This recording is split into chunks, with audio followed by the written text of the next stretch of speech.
7, talk too early. Oh, indaba, talk my business isintu, nazo zonke indaba zabasha.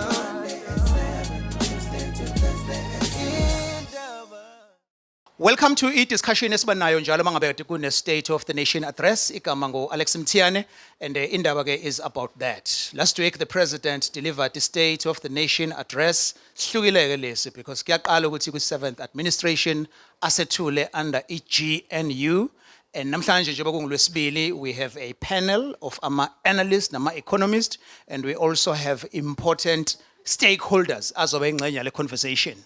It's available now on Gagasi, uzoyithola kwi-podcast, kwi-app, but it's also available on our digital platforms, njenge-YouTube channel ye-Gagasi. I'm inviting you to have your say, a comment, and again, uma kukuthi kukhona okushiwoyo and you feel you need to say okuthile, towards the end of the discussion, I'll be inviting you to take part via ucingo. Let me introduce again a panel enginayo, ngino Kwanele Gumbi. We know him with the Uprising, but we're social commentator. Mr. Gumbi, siyakubingelela kwiGagasi, ngicela nje usibingelele. Yes sir. Switch off msakazi. Check 1 2. Yeah. Yes. Ngiyabonga kakhulu umsakazi and ngibonga kakhulu kubalaleli beGagasi FM and thank you for having me this evening. Siyabonga simshayela ihlombe uKwanele Gumbi. Njengoba ngibiza ngomsakazi ke wayeke waba umsakazi naye walolu luhlelo eyibamba many years ago. Siyabonga kakhulu Somkhanda. Bese sizoba ke ne political economist noMfundo wakwaDlamini. Madlamini sicela usibingelele nawe. Ngiyabingelela wonke umuntu okhona lana, some familiar faces in the room. It's a pleasure to be here. Thank you, Alex. Simshayela ihlombe uMadlamini. Bese ke eduze kukaMadlamini our third panelist is Deputy President wabahlali baseMjondolo umqapheli Bonono. Asimshayela ihlombe. Asibingelele Mthiani, sibingelele nabo bonke abalaleli beGagasi FM. Bingelele nje no SG wami ngihamba naye ubaba uThapelo Mohape okhona lapha phakathi kwethu. Siyabonga kakhulu uMr Bonono.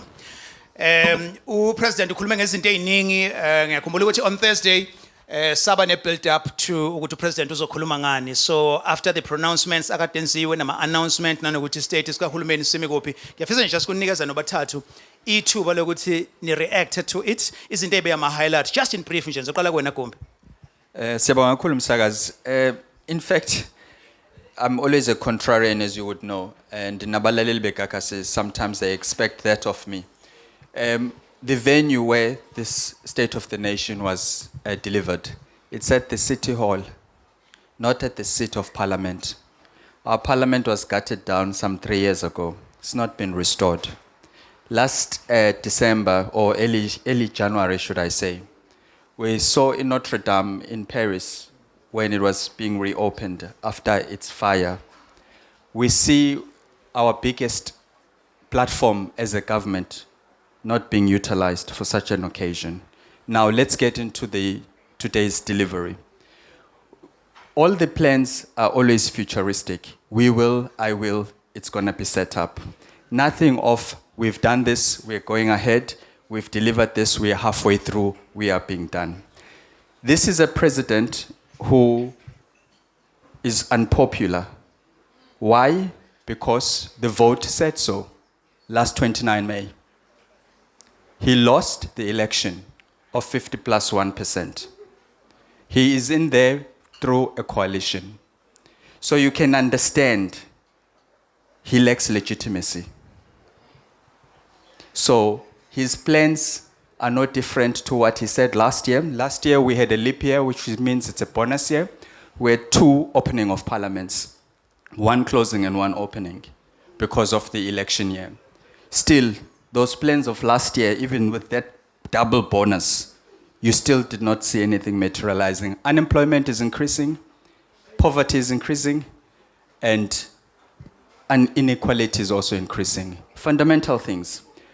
Last point, Msakazi, to say, we are now seeing other countries in the continent, little countries, kicking us in the teeth. How can Rwanda stand up to South Africa? Look at how far we have fallen. And this is the reality.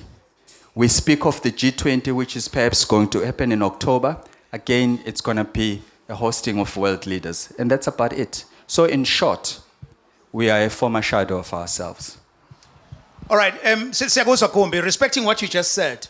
Ngesikhathi unikeza your own analysis or review point about it, akukho even into eyodwa nje positive or that gives hope that you identified from the speech?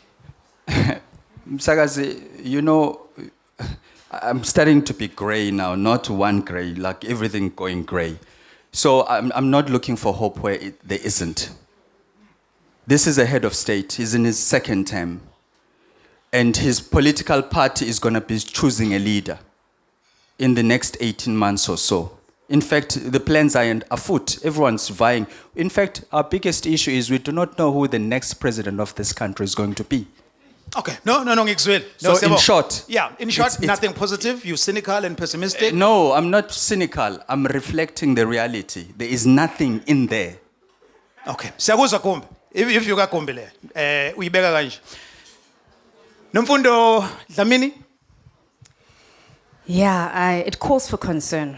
I think we can't be cynical necessarily, but we need to be quite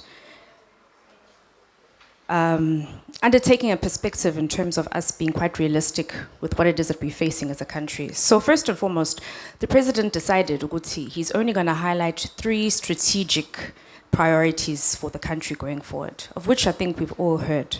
He highlighted the need for us to drive inclusive growth and economic development, the necessity for us to ensure that there's job creation as well as an ethical and capable state. However, he hasn't been able to unpack what we need, and he also hasn't been able to also give us strategic direction pertaining to what it is that is going to be necessitated for us to reach that particular destination. I think the time has come now for us to also be able to hold the state accountable. My sentiments have been quite resounding in the fact that all the time we are led to leave and try to target targets that are not being equitably targeted. So for example, what is the destination of the country? The president hasn't been able to highlight those particular priorities. What are the particular matrices that we're utilizing? So for example, for us to, we qephula lento kancane for the layman person to understand. Yini into esifuna ukuthi siyenze kulomkhandla and sizoyenza kanjani? So if that in and of itself is not apparent, we listened to the deliberation for a good 50 minutes. I don't think any of us know whether we are coming or we are going, and that is a state of concern. And we can't always be having pull and push factors that pertain to the international community when we in and of ourselves are not sure of the trajectory and the direction that we need to undertake.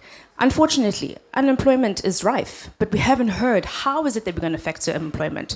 We need to be industrializing. We need to be manufacturing. Izinto that we cannot be apologetic about. Okay. And unfortunately, we are being taken from pillar to post, being asked to understand. Understandiswa. And I think it's gotten to a point in time that we have to be accountable. And where that accountability lies is within our electorate. So I'm very intrigued, Alex, because I heard the president speak about the fact that there's going to be a reform pertaining to the white paper of local government. Why has he not undertaken for us to have structural reform pertaining to the Municipal Systems Act and the Municipal Structures Act? That is where strategically we are able to actually conjure reform and to actually see the type of change in Gugugo that we need. Yes. So right now, we're Yeah. trying to appease, and to be honest, I've never seen the DA so happy in my life. So that in and of itself is just something for us to take into consideration. I'm not pertaining my own particular views, but I'm saying, have we now missed the mark in terms of us being a far left or far right, Ngiyakubamba la or Dlamini. are we Yeah. compromising? No, Thank you. ngiyakubamba. Sazophinde uthole enye chance unomfundo Dlamini. And then bese sizoba ke nomqapheli la from abahlali basemjondolo. Yes, Bonono? Yes, thank you Mthiane. Singumbutho wabahlali, umbutho one role nje yokuqinisekisa ukuthi abantu baya account kwinto abazishoyo. Especially njengoba simele abantu abangathatha intweni, abantu abaloko besele ngasemuva benganakiwe kuleli lizwe. We have listened to the president for past 29 years of a song. They're always singing each year when there's State of the Nation. Sizobe siculelwa nje iculo lezithembiso lezinto ezingazukwenziwa. Ukhuluma ngepoverty, ukhuluma ngeunemployment angathi yinto ekukhona abakwenzayo ngalokho. Kanti egcineni kosuku uma uya kwi-reality, uphuma uya eminyango la eSouth Africa, uzofumana abantu bakithi kukhona baya embedini bengakaze bafake lutho esiswini. Abantu bakithi abanakiwe, abanawo ngisho amanzi lawo okuphuza kwindawo abasahlala kuzona. Abantu bakithi basashera amanzi neyinkomo emakhaya nelwanyana. Yet upresident uquota billions of rands ekuthiwa approvile, but reality uma ekhuluma ngalezo zinto ekhuluma ngabantu aba incompetent, ngekungcono ukuthi ureflecta ngokuthi kade ngikhona ngonyaka odlule as upresident, this is what I promise, and now esikwenzile njengoba senze lo 1 no 2 no 3, from now going forward nazi izinto esizozenza. So to us the fact ukuthi izwe lakithi abantu abasenayo ngisho ihope lokuvuka abalalele the State of the Nation, kukhombisa ngokusobala ukuthi lama leaders esiwavotele in this country abaliqedile lelizwe, abantu sebedinga new people that they will revive ispirit sokuthi babe nempilo entsha. Besinethemba lokuthi ke uzothinta into ezininzi ezithinta into ze-climate. Kune reality yokuthi abantu bakithi bakuma flood zone, abantu abakanako kumanje bayashona bayaphela eThekwini, but the president is still singing the song. Yes, uBonono uqhamuka from abahlali baseMjondolo. Bekade kuyi-analysis ke from my panelists. We heard from uGumbi, sezwa kuMs Dlamini, nange noBonono esho. I would like now to give the floor to our audience ekhona la made up of abantu abaqhamuka from ke ama sectors ehlukahlukene. They were acknowledged earlier on, so uzoraise nje isandla sakho bese siletha ke i-cordless microphone kuwena we introduce bese ke uza kwi-point. Kungaba ukuthi ubuze imibuzo to what my panelists were saying kumbe ubeke nje umbono wakho. Umlingani wami ke uMnelisi Ndwandwe is going to facilitate that. Zwide? Thanks, Alex. From Tumamina on the 15th of February 2018, let me remind the audience ukuthi umengameli speech sakhe isona ka10 le akade eyenza. Ukhulume ngoThumamina, wakhuluma ngama smart cities. Namuhla is speaking about a national dialogue. I'd like to hear from you ama sectors ahlukene as well as nakwena as a member of ePublic. I will start from this side. Let me start from you, sir.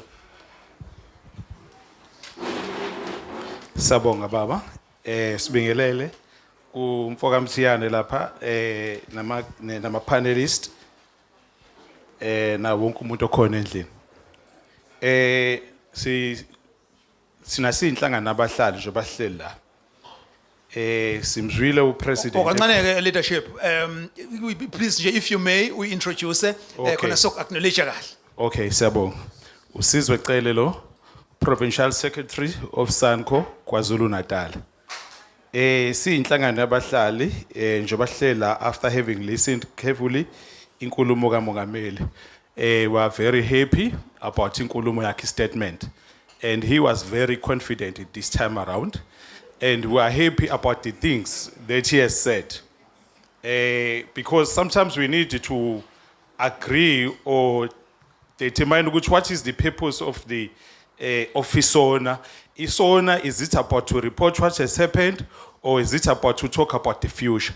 But what the president has done, he has successfully managed to talk about what has happened and to talk about what is going to happen in the future. Here at eThekwini Jobahleli njengamanje, there are programs which are taking place here in Durban. We have N2, N3 programs of 40 billion rand programs. And Tina as SANCO, we sit in the panel that ensures ukuthi black businesses do benefit in those programs. So as we speak, there is about 10 billion rand which has been set aside for local businesses here in eThekwini, KZN. And if the president had to talk about the things that has been done, I don't want to talk too far away. as he was talking about Bedlela and the plan going forward, talking about the health, which of course has improved life yabantu. Also here, just now here, there's a hospital of 2 billion rand, which was opened by the same president last year. So the list is in there. But what is more important, this is a legitimate president. He spoke about the Freedom Charter at the beginning, which talks about having a president elected by the people. We must not be emotional and say, oh, president does not have the authority. It's a lie.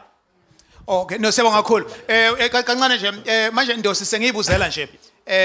Former provincial chairman wabahlali kodwa uyaphila kodwa. Actually, he's not a former. You must separate between a former and ex. He's an ex-provincial chairperson. Because he's an ex, it means I'm no longer accountable for him. Umsholozi njalo lo. I'm no longer accountable for him. Okay. Sikuzwile Ndosi. Ex not former. Shondwana. Yes. Okay, let me go this side from our regular listener. No, angibingelele Alex.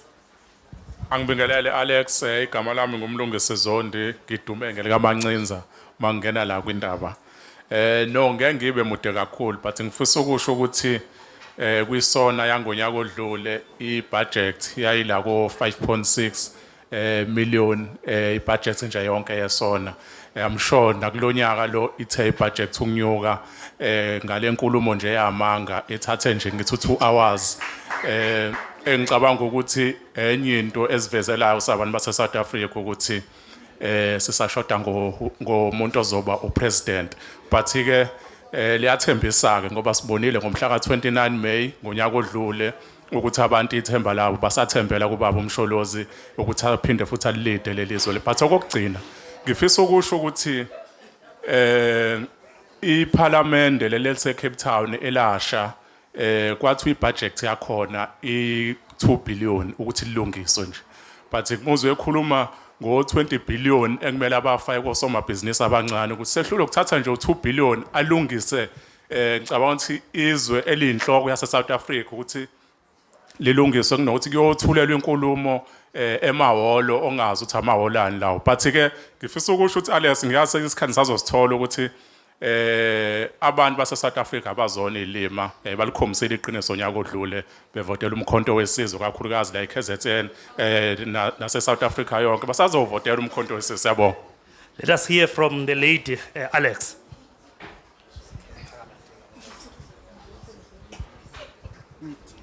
Okay, so ngibambe. Ngiyabonga. Mhlambe for me Siqale nge-intro ma. igama uKhanyo wakangcobo embumbulu. Naso. Ngithi mina ngiyezwa ukuthi ama panelist ethu athi umongameli akasho ngolutho but mina kuningi engikucoshile akushila umongameli and obviously isikhathi esincane umongameli ngeke akwazi ukuthi akhulume ngakho konke akhuluma ngakho before bekubalekile ukuthi achathe iway forward and in that umongameli ukhulume ngama traditional leaders irole enhanced ezodlala ama traditional leaders going forward and there is already work that's going on that umongameli is putting in place ukuthi kwenzeke lokho ukhuluma nge-digitization of government services. I think that's very critical ngoba i-population yase South Africa iyakhula and government can't keep up employer ama-warm bodies to service each and every one of us. So this digitization is going to assist in a great way because the population is growing. Angizukubala konke, but I think another critical issue that he mentioned was the issue of the water. Umongameli recognizes and acknowledges that we have a challenge in terms of water service delivery. And he has pronounced himself ukuthi there's 23 billion rands secured for water infrastructure projects. Now that's progressive because no one 20 years ago would have foreseen ukuthi the population of South Africa would have grown this much and therefore been able to provide infrastructure that would be adequate.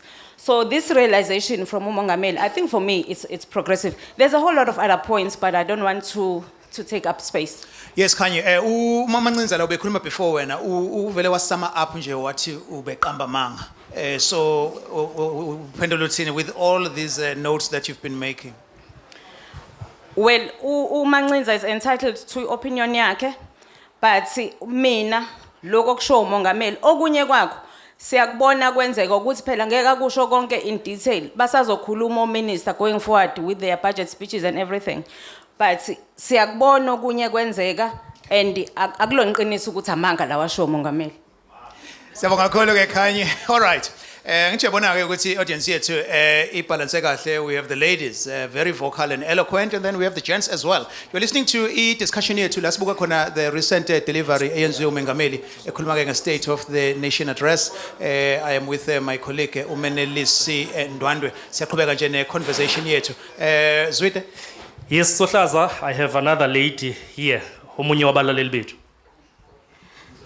Thank you so much for the opportunity. My name is Lindile Nyawose, and I'm ngumlaleli nje weGagasi FM. Ngilithanda kakhulu. Amen.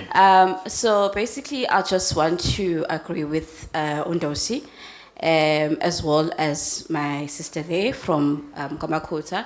I think the president did express even worry in terms of the funds that are going to be taken away by EUS within this 90 days. So there must be an implementation, which shows what we know about the health of Yabahlali or the community as well. And we have seen as a community citizen, ama roads, they are being fixed. Like M4, you know, there's lots. And also at Tegwini, we have seen employment happening as well. So if you can see even visibility, Yamapolis, both SAPS as well as Metropolis. So we can see what safety is gonna, you know, come within our community. So yeah, thank you. Yeah. Okay, let me come here, Gleli Tafula Lama officials. Can you please introduce yourself? Okay, you hold. Sanibonani, igama lami nguThapelo Mohapi ngisuka kwi-organization abahlali baseMjondolo. Let me first acknowledge this was going to be a very difficult speech by the president. You have an element of right wing or in the form of the DA and the FF Plus and so forth. So the president today tried by all means to please abantu abamhlophe and forgot. So that's why the speech was detached from reality. It was a speech that did not speak to us, Uba Abahlali Mjondolo. Yes, you can talk about digitization, but digitization for who? Because umuntu ohlala eMjondolo will be left behind in this fourth industrialization because we don't have gadgets, we don't have these things that need to be to take us there. So unlike Igagas where we say we leave no one behind, the president has left many of us behind. Sure. Siyabonga, let's digest this. First batch le, ngifuna ukubuyela la kuma analyst Ndwandwe sizwe ukuthi bathini, and then bese sithatha ke more hands. From what you have heard, you're more than welcome watching this or ubukela ulalele usekhaya to have your say as well. We already have the status mongasiwe nje ku Facebook Gagasi FM. Siyaqhubeka ke on the other side of this.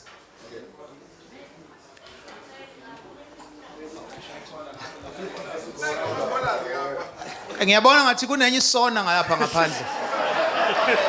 Kunesona 2.0 eqhubekayo lapha ngaphandle. Let's establish first ukuthi le speakers ngaphandle niyezwa ama comrades ngaphandle. Niyakuzwa kwenzeka ngaphakathi.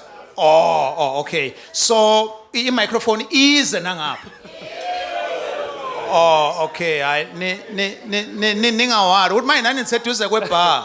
Manje asibesasi noma nithethisa ubarman noma ningapha yini.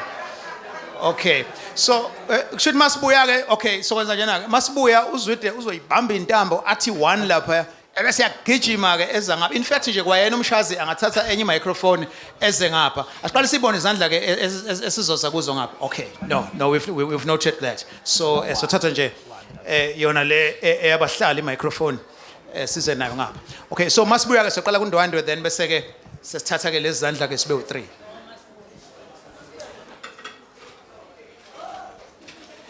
Sesibuyile ke siyaqhubeka indaba on Gagasi. Until 7, uzoza nje ama-snippets from what the president said. Njengoba sithola ke ama-reflections and ama-reactions. U-Alex Mtiane with uMelisi wakwaNdwandwe. Thanks, Sohlaza. And in the spirit of fairness, ngihamba wonke amakhoni. Let me get clearly ikhoni mlaleli nalama officials futhi nalo. Okay. Yeah, ngiyabonga Mkhatshwa. Cha ngiyabingelela Sohlaza kanye nethimba laba hlaziyi bakho noma ke lama social commentators. Ngiyaphoxeka kakhulu ukuthi nguNtando mina ngowakhuzwa igama lami. Ngiyaphoxeka kakhulu Alex ukuthi abantu abakhulumayo la bonke besibuka nabi isona la. Kodwa bonke bakhuluma izinto ezikhombisa ngathi bebengayibuki isona. UPresident ukhulume ukuthi kunemali e-940 billion which is going to be dedicated to infrastructure for the next 3 years. None of the people abakhulumela have mentioned that. Kunalokho bathi uPresident beqamba manga. Uthi 20 billion is going to go towards black-owned businesses. Sonke njengoba sila angiboni noyedwa umlungu la. Fanele ngabe something that we are celebrating because the president is committing the country into empowering black businesses. Bakhona abanye labo osomabhizinisi abamnyama fanele ngabe bayijabulela. Omunye osukumile uthe upresident ukhulume amampunge noma amanga. Uthi upresident kwispeech sakhe kuma program ka government ngonyaka odlule over 2.2 million participants abakwazi ukuthola amathuba ukuthi bekwazi beyiphilise bephilise nemindeni yabo. So zonke into engiyibala izinto ezintsha ebeyingekho kuma sona adlule. And there are many other programs uPresident akhulume ngawo engeke ngikhulume ngawo kakhulu kodwa ngiyaphatheka kabi ukuthi abahlali basemjondolo abakujabuleli ukuthi uPresident uthi amabhilidi abolile emadolobheni azokwakhiwa kuhlaliswa abantu ukuze bengahlali emjondolo. Ngofanele ngabe bayajabula ukuthi abantu abayiconstituency yethu sebothola indawo edisela ukuthi behlale. Siyabonga kakhulu.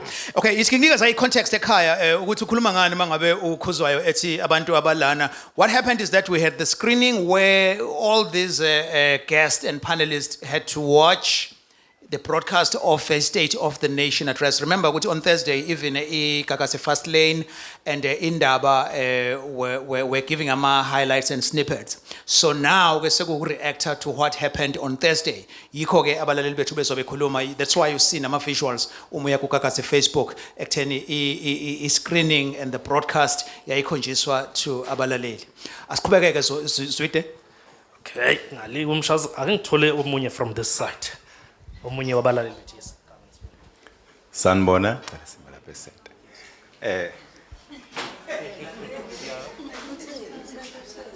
Ngibingelele kuIgagasi ifamily yami nikhuluma noThabani wakaFelekisi uMpanza uThabekhulu. Ngiyabonga I'm honored ukuthi ngibe la kuIgagasi show President lapha sisona. Bakwethu angazi mina lento ngayiqalapi. I would like to break the elephant in the room. The elephant is this. As isihlangene kule room sonke sindawonye sikade silalela isonga na sonke. But you can depict ukuthi isona uyiabsorption yayo ukuthi uyiabsorba kanjani. Iabsorba ngama filter awu2. Eyokuqala, if you support that you will feel it ukuthi the president why you khavile this khavile that. If you don't support that, all you heard was just lies. And trust me, that was lies. With South Africa, guys, i-states esesikusona asesafuna ukuzwa amazwi, sifuna ukubona action. Into yokuqala ekufanele yenzeke ngesona, I think isona mhlawumbe asafuna restructurishwe. Iqalwe la. Akuthi before upresident apresent isona, akaqala account kwisona ya previous last year. Uthi sithe last year senze uA B no C sizokwenza uD no bani sesifike la safika la sakhawula la ibudget sezongena manje isizowuqedela lo 40% wa last year usalile nakhona futhi on the ground sibone ukuthi hey guys as much as the president was opening the mouth bukani la on a grassroots level ziyenzeka izinto ziyanyakaza right now. We have two spheres. We have a mouth and we have action. Azihambisani. Umlomo ukhuluma kahle ibhano uyalithenga uzolibeka la. But action ayikho. So what I'm trying to say here is to those and into esenginotisile futhi baqinisile mabethi there are two types of people who support the ANC. Those who benefit and those who don't have nothing yet. Thanks. Sohlaza, just a lady before I give it to you. Asibonge kakhulu kuma panelist ethu Dr. Mashentrapo PwC member yabahlali siyabahlali we fully respect our views as well as the freedom of speech for South African even panelist as well. I would like to start by saying President Simzule ekhuluma and ukhulume kahle kakhulu is for the only the president of the ANC abathi uma bekhuluma sizwe ukuthi bakhuluma through nama feelings ethu njengabahlali base South Africa. President is a human and is a human being. To be a human being and a politician, you don't need to be popular.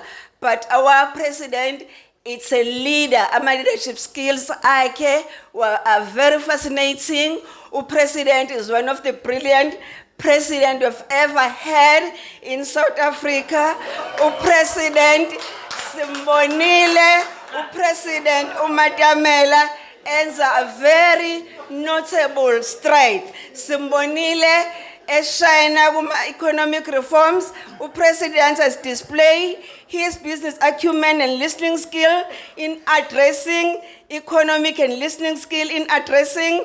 He also contributed to the revival of business and investor confidence in South Africa. So bonile ama anti-corruption efforts President awenzile, he has taken major steps to address corruption and maladministration, particularly kuma state-owned entities like Eskom, SAA. Siwabonile ama initiative ka President Matamela kuma job creation. He has launched initiative like ama job boost fund, initiative amaling funding for skills demand. Yeah, sure. No. Ngiyakuzwa. But now, when you introduced yourself, you said ukuthi umele abahlali. Deputy President wabahlali la uthe yena hayi akayizwa leka president. Sanko hayi laba basemjondolo. South Africa president be-ANC bane plan starting from ilento igiye ukuthi abantu, they're not animals, they're human beings. No, we had to do that. Befuna nje clarify le. Yeah, sure. They need decent housing. Sure. That's why they are so very engaging kuma policies. Sure. Thank you, Dr. Thank you. I think Manelisi asinika the context for someone mhlawumbeosijoyine sesiphakathi. We have inhlangano yabahlali Sanco. Then bese kuzoba khona abahlali basemjondolo. These are two organizations ahlukene. So mabeqala ngokuthi bethi abahlali kungaba bakhulumela iSanco but hayi abahlali basemjondolo. Ingakho nami bekade ngiconfused but wasiyayicacisa ku Dr. Sure Zwet. Sure, Sohlaza, let me take one of our regulars here. Igama lami nguNhlahla ngowamakhoba niqhamuka eMtubatoba noma ngiseMtubatoba.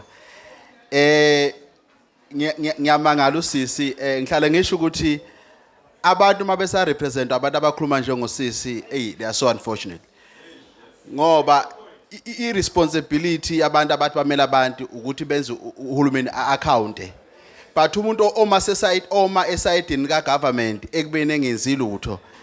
I think there is something abayibenefitayo. Ngifuna ukuvumelana nomfowethu ukuthi bayabenefita but ngifuna ukumention ngilinde sis. Ngifuna ukumention udaba lokuthi umention ukuthi upresident uhlakaniphile and uprioritize education. Ngiyamphikisa mina ngoba angisibone uSihlozi Kalala ugraduate kodwa udeputizwa umuntu ono matric. So uzubona ukuthi akayithathi education very serious. So indaba ye poverty sisicela ngilinde indaba ye poverty mina I believe ukuthi please defend me I will protect you. Whoever okuphazamisayo uzoyithola chance yakhe ukuthi aphawule emva kamakhoba. Okay, ngifuna ukukhuluma ngento ethinta poverty. It is clear now ukuthi uhulumeni akasoza iqeda isimo sendlala ngoba ukuze aqhubeka control abantu kufanele bahlale kuyipoverty. The last point indaba yemali emenyezelwayo ekuthiwa kunemali ze infrastructure. mina ngiqhamuka esayidini le construction. I can tell you kunezikole ezimile. Sorry, kunezikole ezimile njengoba ngikhuluma nawe eMtuba edukuduku ezingakhiwe just because of ukuthi usonkontraka abakhokheliwe. Kunesinye esibhizi ngaso esisikhandayo naso sine problem yokuthi ye payment angenziwa ngesikhathi. Kuze kube ukuthi ke umuntu ophethe contract mhlambe ukahle kuyimasel but nje ngingasho ukuthi osomabhizinisi abancane basenkingeni ngoba ama payment awenzeki ngesikhathi kodwa kuthiwa imali khona unikezwe umsebenzi imali ingekho kuthiwa wenze mase kufanele ukhokhele imali ayikho. Okay, Siyabonga Makhoba. Angithi after the State of the Nation address, we will have the State of the Province address. So it will be interesting ukuzwa iview yakho after the SOPA deliver premier in the next few weeks, Makhoba. You will have your open line to have that say. Zwide khumbula sinesithembe sesenzile. Yes, just ukudobela isithombe nje le ndawo esiyona ithi ibe i-venue but kukhona futhi ingaphandle layo. We have also have ama guest ethu abese cabanga ukuthi akhohlakele. So sizoya nje kubona sithathe 2 or 3 bese sibuyela ke kuma panelists. You're listening to Indaba uNkakasi as unpack a State of the Nation address delivered by President last week. Yes, Sohlaza, I also have another lady here. Hi, I'm Annalise and everyone here. Ngukumbu at Pinetown. I think for me, his speech, Sir President, seems like something to just pacify us as umphakathi. You know, like how a parent will tell ingane ukuthi thula ngizokuthengela icathulo manghola. You know, ukuthi yes, it's promises, it's big figures, but we don't see how it impacts us with grassroots level. So, kona someone earlier on a comment ukuthi amaphoyisa ayaqashwa, Metropolis or SAPS. I think it was a lady. She's right. When you drive through, for example, Pinetown, you see a lot of Metro Police, but they are concentrated in Pinetown CBD. And now, if you're going to say amaphoyisa aqashiwe, we are going to feel safer, like someone said earlier on, why are we not seeing Metro Police at Clermont, in Nazareta, in our townships? Even in Pinetown, they are concentrated in areas that are convenient and safe for them. So, angeke ubabone ngase rank, for example, Hill Street, bambalwa kule ndawo nexakaxaka. So, my point is, yes, the funds are there, the money is there, but I'm assuming there's a lack of, I don't want to say political willingness to implement izinto. So, President, yakhuluma asitshela into ezinice, sijabula awu khona imali yalokhu nalokhu nalokhu, but in certain areas, asikuboni. Mhlambe kukhona kuma areas athize, as people are saying, but in certain areas you don't see those things. In fact, we start to feel like a stepchild where we are one ezinye ingane ziyadla kodwa wena uthola amathambo. Sure. Now, yeah. Thank you. Then see, so not izandla ezimbalwa. But nje naba abalaleli bekhuluma la. And ngiyafisa just ukuthi ngizwe i-take in kafushane nje and then bese ke sithatha ke round yokugcina. Ngizoqala lapha kuGumbi ngize kuMadlamini bese ngicina kuBonono la eceleni kwami. I-microphone sizoqala kuGumbi. By the way, this discussion is available if we are kuGagasi FM app as well as where YouTube channel and uzokwazi ukuyithola. Yes, Gumbi. Ngiyabonga kakhulu umsakazi. Kucacile kakhulu futhi kusobala ukuthi i-baseline esisuka kuyona uma sibuka noma silalela umongameli ekhuluma ku State of the Nation ayilingane nolwazi sinalo. Kukhona abantu abaqalayo noma basanda ukuqala ungena ezintweni zombuso noma zikahulumeni abangenayo u-30-year history 40-50 basebenza la government. Yes, I understand. Fanele ba support ama political principles awo. Let me say this point before ngiqhubeke.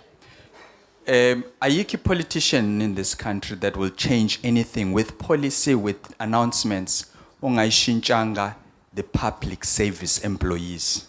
At least from the assistant director level up to the point of HOD or DDG. Those people are the ones who are letting us down the most. And the majority of those people are African. They are not black South African. Angiyazi le terminology siyithatha. By the way, baningi abakhona khona la. That's why I'm taking it on. Yeah.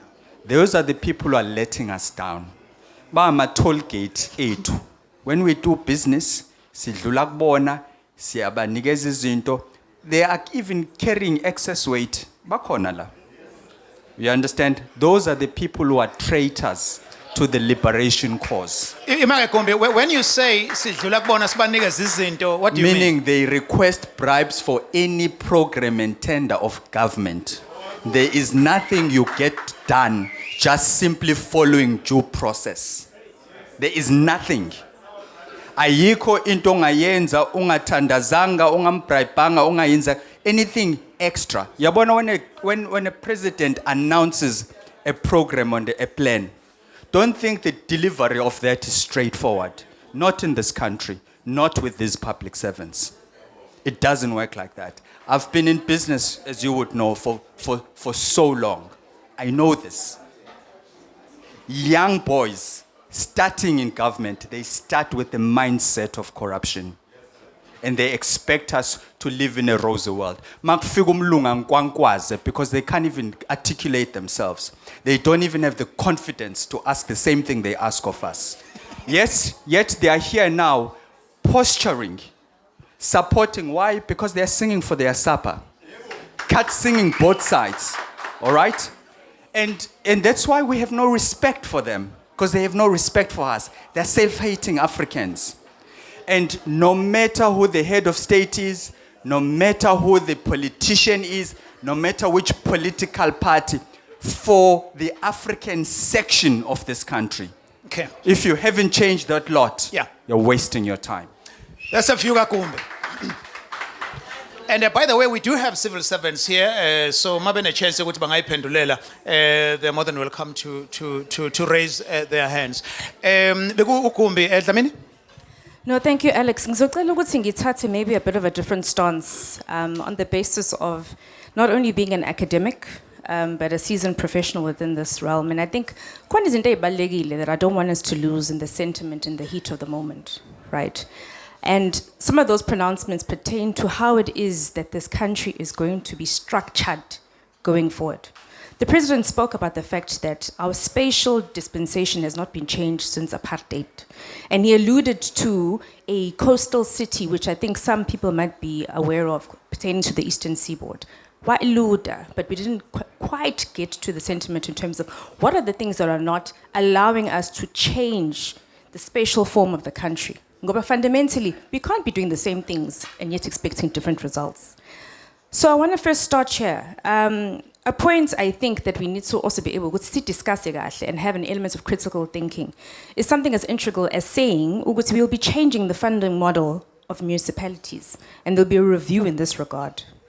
I think it's quite odd, considering Uguti, as it stands, we have an issue with just delivering economic infrastructure, that being the provision of water, the provision of electricity, which fundamentally are the means and the factors of production. The minute we are starting to change the funding model, we are going in a trajectory whereby we should anticipate privatization. We are laying the foreground, meaning how it is that abahlali, abahlelana represent our communities abo must understand that no longer will there be subsidization.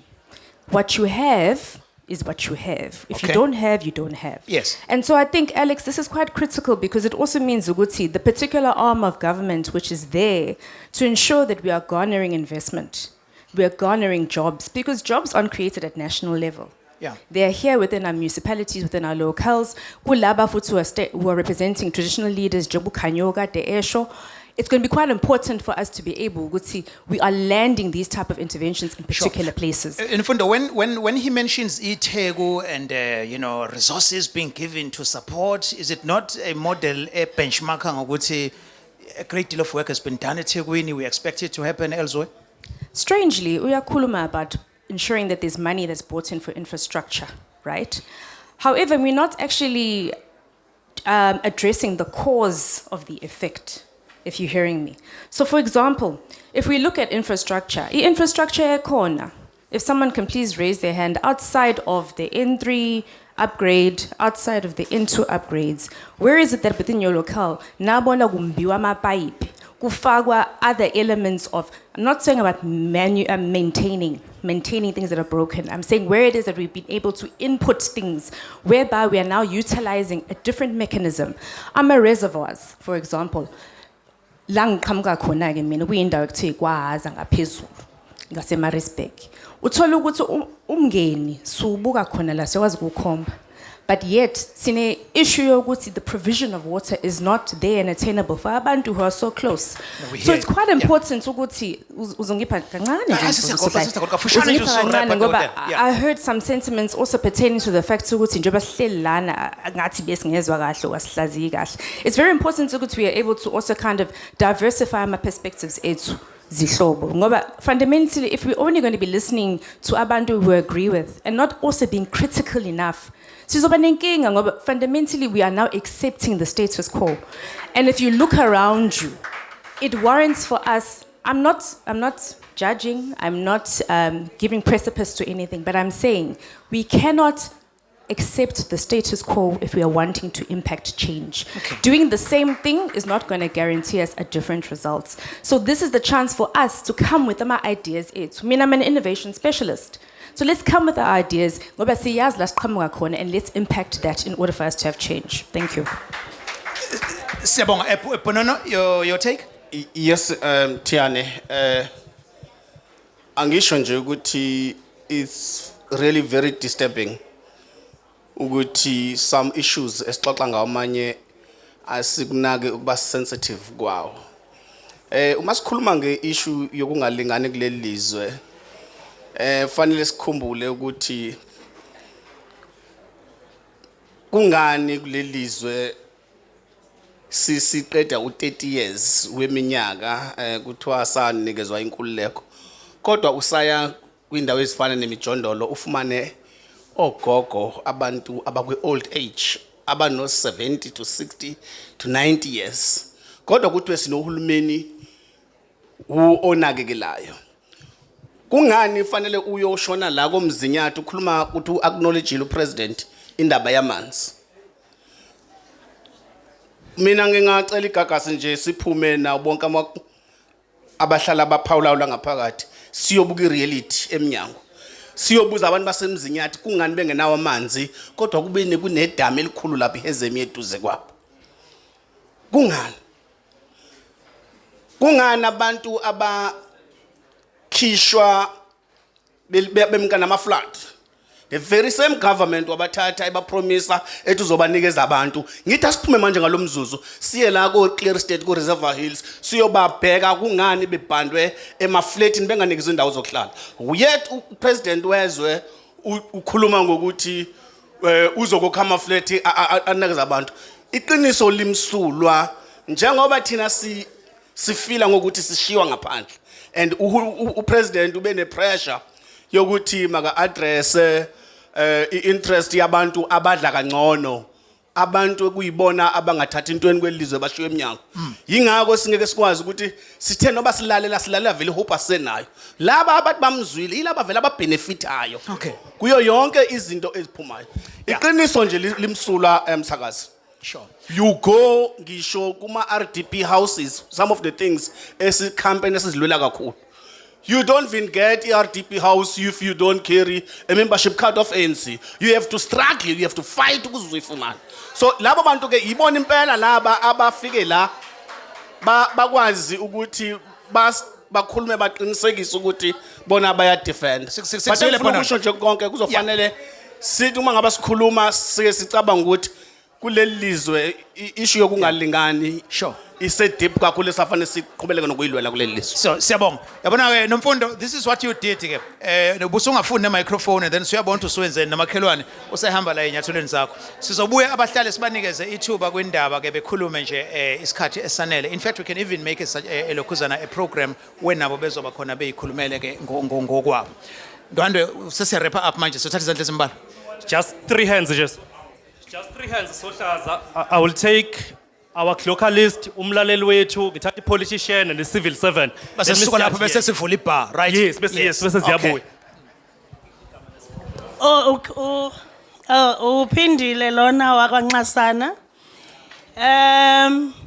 Ngithandile into eshiwo uThabekhulu kanye nosomkhanda lapha yana ethi when does the government account to what they have promised?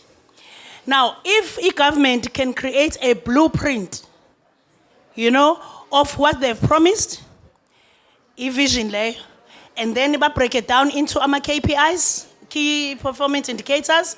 Ba break it down into ama programs abazowenza abazowarana ukuze ba deliver to those KPIs so that we realize our vision. Ba break it down I budget ezofunda lama programs afanele enziwe. Ngabe before I show his speech befanele athi isona ya last year this is what I promised. Sorry this is what- Manxasana. Siyaphazamiseka lapha yana. Sisendawonye nje. Kancane nje. Okay. Let's respect her. Yeah.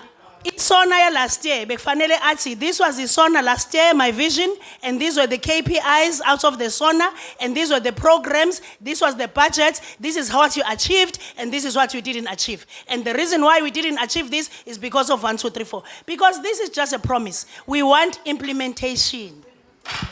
I saw a senior politician iphakamisa isandla la. Yes, I'll ngizovala nge public servant. Politician. Okay. Igama lami nguZinhlwa kaCele, yes, ngiyi-politician. I think firstly, I'm very disappointed with the fact that ama-panelist ethu, uyiGagasi FM ilanda abantu are very reactionary, who are not balanced when they analyze, abakhuluma from emotions, abanye, they don't, I mean, the analysis that is being done there, Alex, I'm very disappointed. But be that as it may, ngizoqhubeka ngikhulume.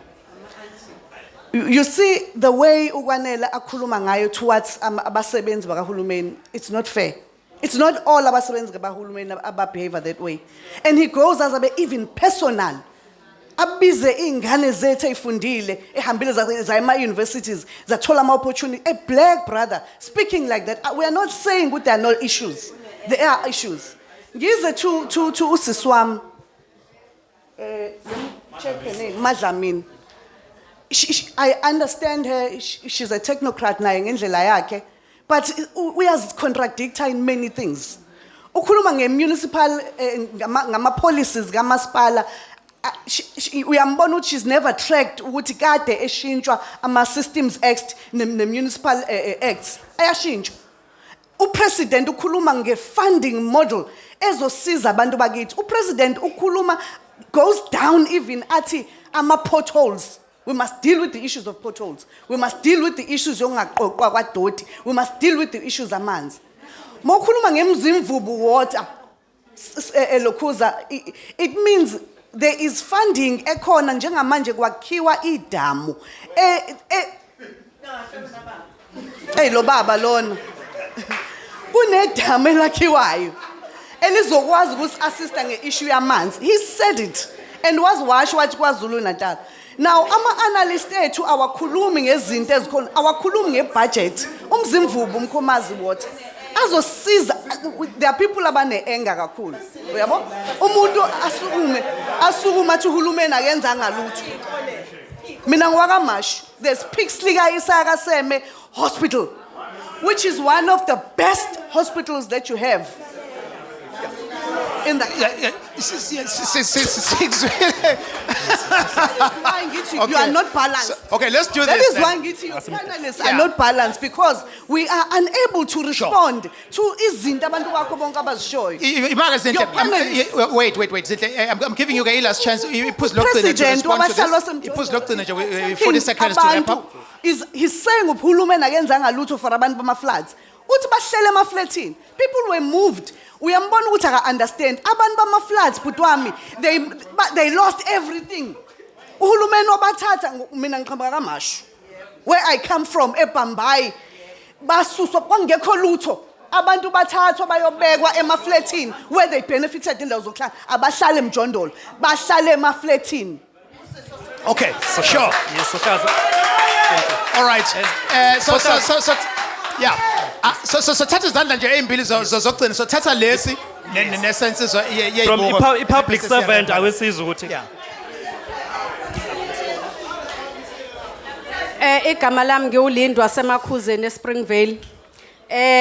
Kubhlungu ngempela ukuthi today we sit here and look like two factions, khona defendayo, khona against the State of the Nation address. But the fact still remains that the president indeed recapped on the promises he made in the previous State of the Nation address. For example, the NSFAS issue, ngizokhuluma ngezinto ezithinta abantu abasha isikakhulukazi. The NSFAS issue where he recognized the middle people, ukuthi he is going to ensure ukuthi they also benefit ku NSFAS, because sometimes you are way too poor to afford university and sometimes you are way too rich according to the threshold to afford university. Abahlali basemjondolo namhlanje bakhuluma ngokuthi bona they are not going to be able to participate because they don't know how they can participate entweni ephathelene ne-technology ngoba banawo amathuba. Yet NSFAS is there to teach ingane zabo ukuthi azihambe ziyofunda zilekelela abazali bazo ukuthi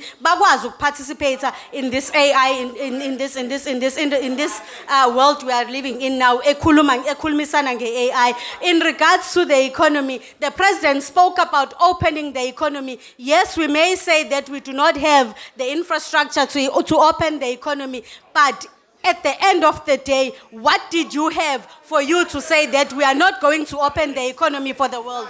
Thank you. Sohlaza, we have ESCO members who must abahlukene. Just 30 seconds nje. Ake ngiye north of KwaZulu-Natal. Ngicela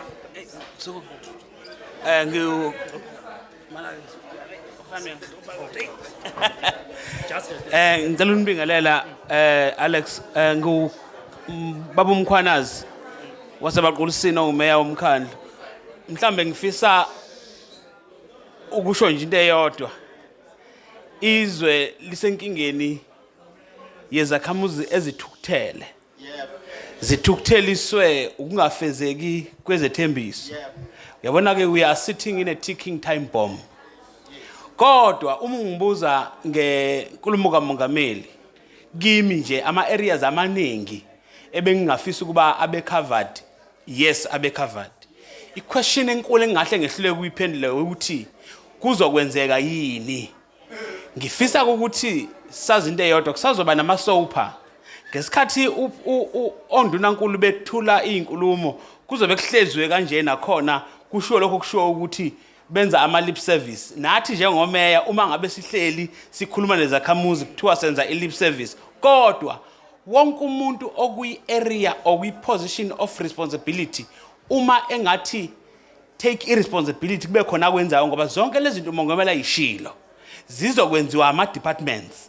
Ngakho bonke ayikho into ayishilo engekho based ku department.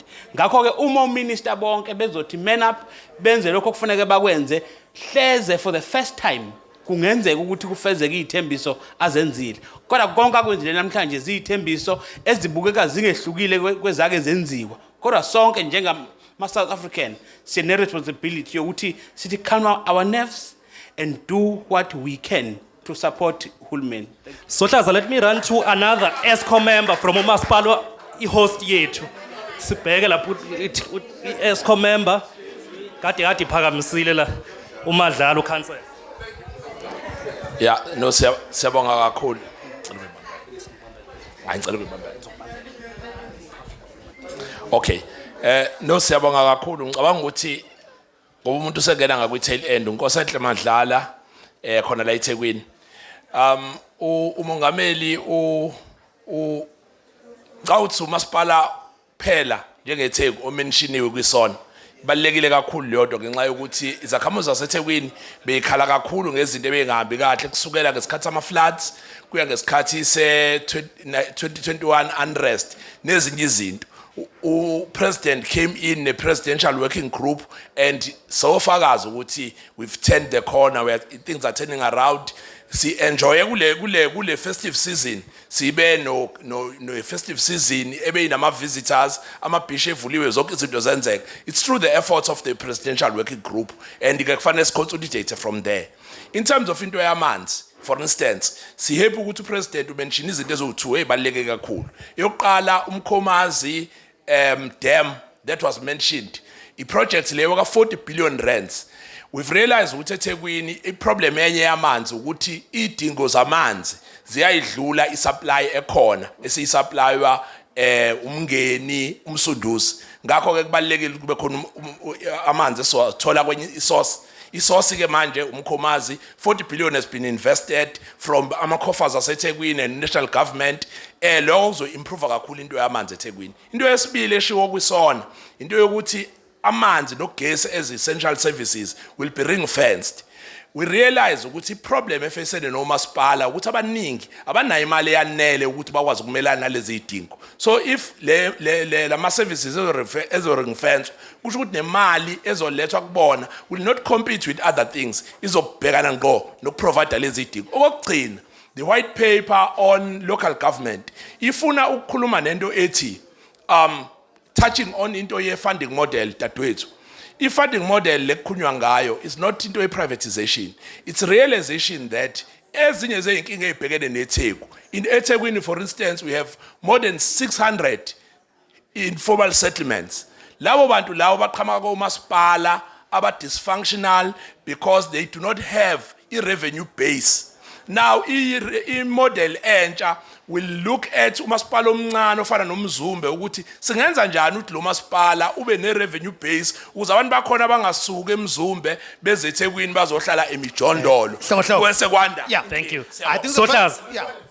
Kofela masipela ubuye yabo next week nje uzoyichaza kahle lento ube ne-hour lonke ulichaza. Sikuphi manje?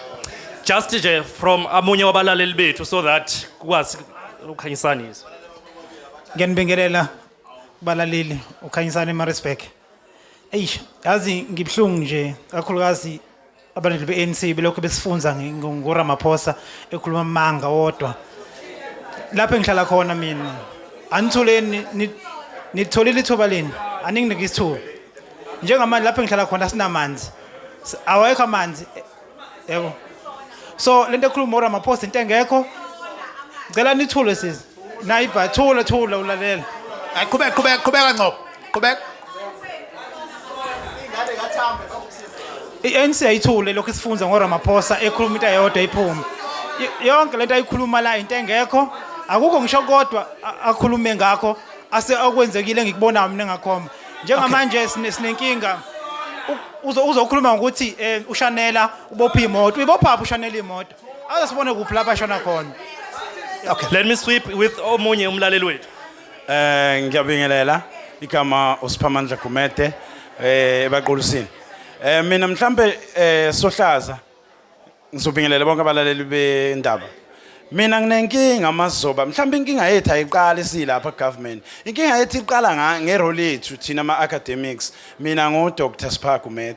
Khona udokotela osukumile la wakhuluma if ama academics engayibambi iposition yokuthi ibona kumele belwele ama citizens ala eSouth Africa ngoba sebefundile babona better life uma ngabe bona bekwazi ukuthi still be support ugovernment ongenzi kahle sizoba nenkinga enkulu. What Ogumbe had said ngiyavumelana nakho kakhulu mina. Uyabona kwicrime Sohlaza bengitshena ukuthi mayikhuluma ethinta indaba yecrime ubaba upresident uzokwenza isibonelo ngeKZN ephethe ubaba uMkhwanazi eyenza isiqiniseko sokuthi ubugebengu ilwa nabo kakhulu kodwa akaze draw ireference to ubaba uMkhwanazi okuyena owenza kahle kakhulu. So mina ngikubona njengoba Ogumbe besishilo ukuthi izinto ezisho president ugood kwipresentation uRamaphosa ngeke umenze lutho ngepresentation uRamaphosa ngeke kodwa when comes to implementation there's nothing.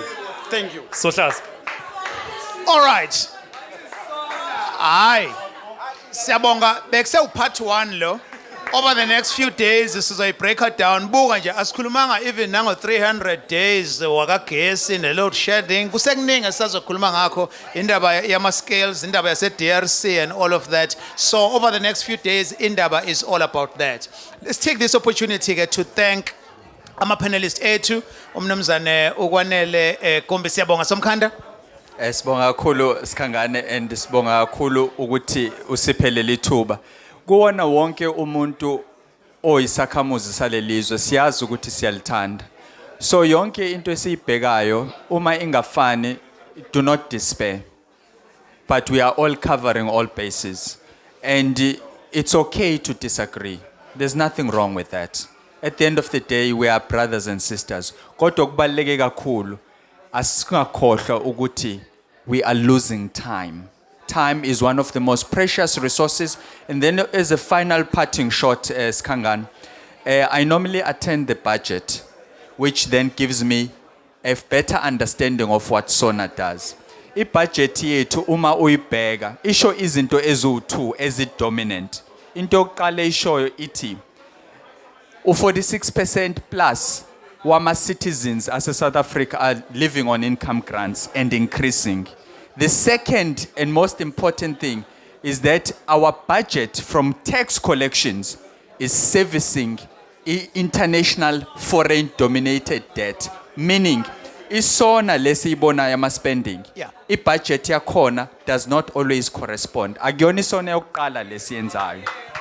Siyabonga kakhulu ekwanele Gumbi. Half a minute nje nomfundo Dlamini. No, ngizwa kahle ngicela ukuqala nje ngokubonga ithuba. I think it is quite important ukuthi ngempela siwezwe ama perspective nuanced. Mandosi ngiyakuzwa uthini. Ngiyakuhlonipha but ngicela understand ukuthi i-perspective yethu vele izohluka ngokuthi we have to be critical.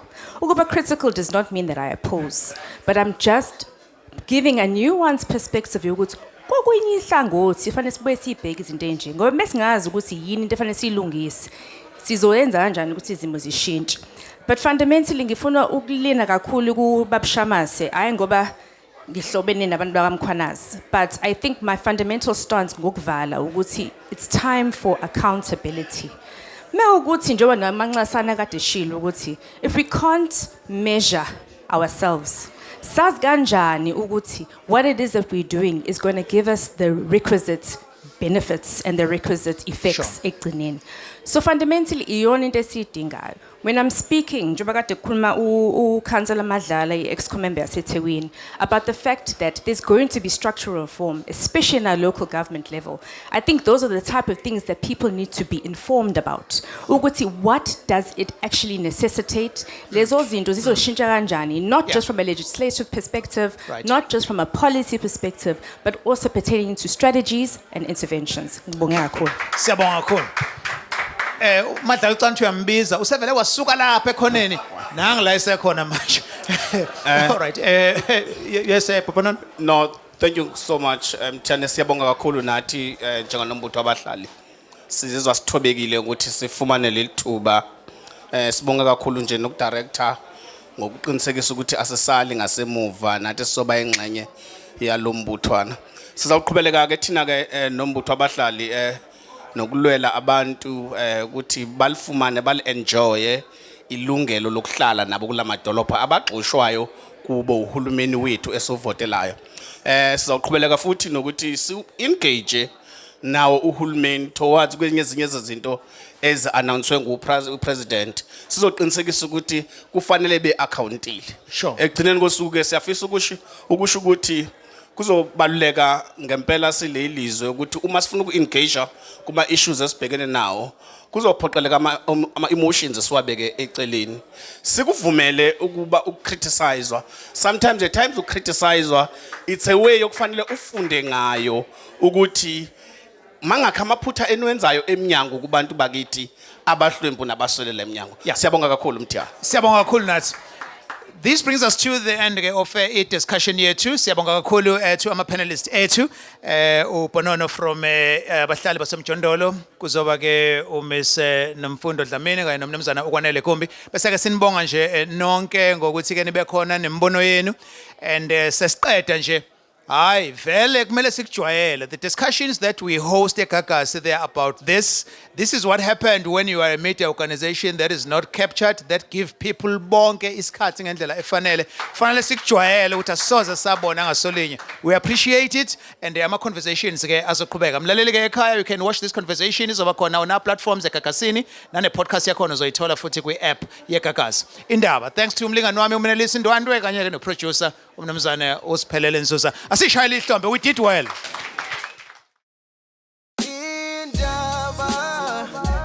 Special open line on Mondays at 7. Talk to Alex. Oh, Indaba. Talking my business is